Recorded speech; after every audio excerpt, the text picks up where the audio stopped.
Luuletko tietäväsi kaiken kissoista? No niin, pidäpä tiukasti tuolistasi, sillä nämä hauskat kissafaktat saattavat yllättää. Ensinnäkin, tiesitkö, että kissat voivat päästää yli 100 erilaista ääntä? Niinpä kun koirat joutuvat tyytymään 10, kissat voivat sirkuttaa, naukua ja sihistä. Siinä sitä monikielisyyttä. Seuraavaksi vähän erikoisempi juttu. Kissat eivät maista makeaa. Aivan niin, kissakaverisi on välinpitämätön jälkiruokia kohtaan.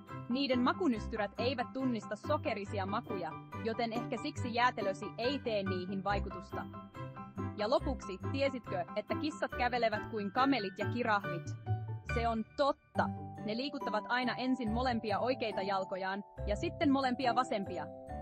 Tämä ainutlaatuinen askellus pitää äänen minimissä, täydellistä hiippaillessa yöllä jääkaapille, joten kun seuraavan kerran näet kissasi vaanimassa, ajattele pientä, huomaamatonta kamelia.